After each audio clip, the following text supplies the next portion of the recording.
जी बिल्कुल, मैं इस वक्त जनरल बस स्टैंड बखर में मौजूद हूँ। सूबा पंजाब और खैबर पख्तूनख्वा के संगम पर वाक़ ज़िला बखर जो है एक हसास मकाम है, और इसके अलावा जो बखर का जनरल बस स्टैंड है वो एक अहम हैसियत रखता है, क्योंकि पंजाब और KPK से जितने भी ट्रैफिक है और जितने भी मुसाफिर हैं उन्हें बखर से होकर गुजरना पड़ता है। इसके अलावा जो दूसरी तरफ जो है जो बखर का जनरल बस स्टैंड है वो मसाइल की आमाजगाह बन चुका है। सीवरेज का निज़ाम ना होने की वजह से यहाँ जगह जगह जो है वो पानी का जोहड़ बन चुके हैं। जो मरकज़ी नाला है वो काफ़ी अर्से से सफाई ना होने की वजह से किसी तालाब का सा मंजर पेश करता है। यहाँ दुकानदारों का भी यही कहना है कि सफाई ना होने की वजह से यहाँ पर जो है अक्सर उन्हें हादसात पेश आ जाते हैं। उनके शागिर्द या वो खुद भी इस नाले में गिर जाते हैं। इस वक्त हमारे साथ लारी अड्डा की एक मशहूर शख्सियत मौजूद है, लाला सैफुल्लाह। उनसे हम पूछेंगे कि वो यहाँ के ताजरान की नुमाइंदगी करते हुए बताएं कि यहाँ इन्हें किस तरह के मसाइल के सामने। जी सर, बताइएगा कि आपको यहाँ सर, आपने खुद देखा है लारी अड्डे की पोजीशन, और मैं अखबारों में भी लगवा चुका हूँ, और आप खुद देख रहे हैं, आपकी आंखों के सामने है। यानी पूरे बखर को उन्होंने डेवलप कर दिया है, उसके पौधे लगा दिए हैं, दीवारें बना दी हैं, खूबसूरत बना दी है। जो शुरुआत है, जहाँ लोगों ने आना है, बैठना है, वहाँ न बैठने की जगह है, न पानी है, और ना ही ये आप खुद देख रहे हैं तालाब भरे हुए हैं, पानी के गंदगी के ढेर पड़े हैं। और महकमे जो हैं वो अब पता नहीं उनको नज़र नहीं आ रहा, या वो लारी अड्डे में आते नहीं हैं। जी, आपने जैसे सुना कि लाला सैफुल्लाह जो यहाँ के जो ताजरान हैं उनके नुमाइंदे हैं, उनका ये कहना है कि हुकूमत जो है जो डिप्टी कमिश्नर है वो बखर शहर में सिटी ब्यूटिफिकेशन का प्लान जो है वो लॉन्च कर चुके हैं। शहर को खूबसूरत किया जा रहा है, लेकिन जो शहर की इंटरेस्ट है, जो दाखिला है, लारी अड्डा जो है उसकी तरफ कोई तवज्जो नहीं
भाईजान हालात दा बिल्कुल बेड़ा गर्क थिया पे।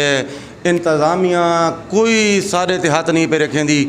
मुसाफिर आने परेशान हैं, नमाजी ख़ास तौर ये सामने मस्जिद है, नमाजी नमाज पढ़न आने, और बारिश दे पानी की वजह तू मकसद गल दे अड्डे की बर्बादी हो गई है। लखां ते करोड़ों रुपए का फंड आया है, जेरा इस टाइम ना MPA तवज्जो देना पे, ना MNA तवज्जो देना पे। जेरी सीधी जी गल है जी, सानू किसी का खौफ को नहीं। असा हक की आवाज़ उठाने वाले बंदे हाँ। इंतज़ामिया का हक बनता है कि मुसाफिर खाने के पखे लाए वजन, गरीब आवाम नूं इत्थे ठंडा पानी दिता वजे।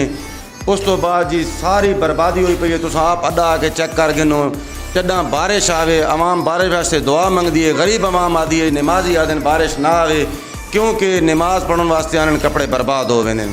हथ जोड़ के अर्ज करने इमरान खान नूं कि बखर दे विच जेरा लारी अड्डा है वो बिल्कुल बर्बाद हो चुका है। इस दे उत्ते कोई MPA MNA कोई तवज्जो नहीं देना पिया। इस टाइम लखां ते करोड़ों रुपए के फंड हैं। हर गड्डी वाला टैक्स देना पे 80 रुपए, वो किडे वेंदा पे?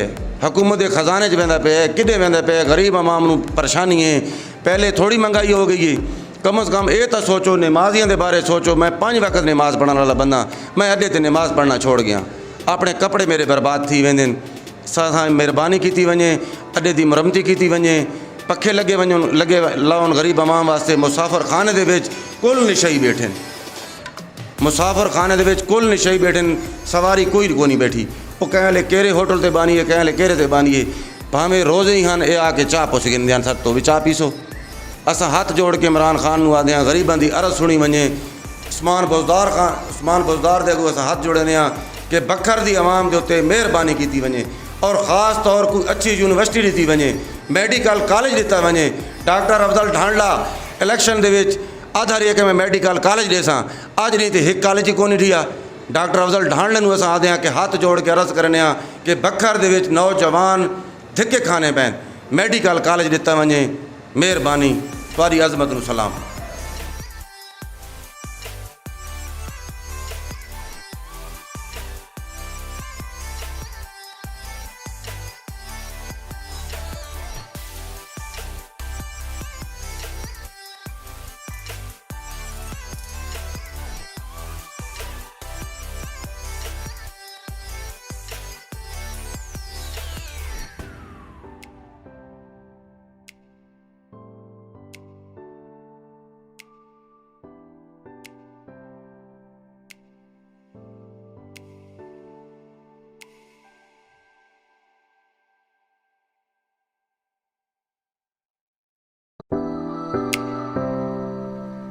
हालत बड़ी खराब है अड्डे दी की कहेगा?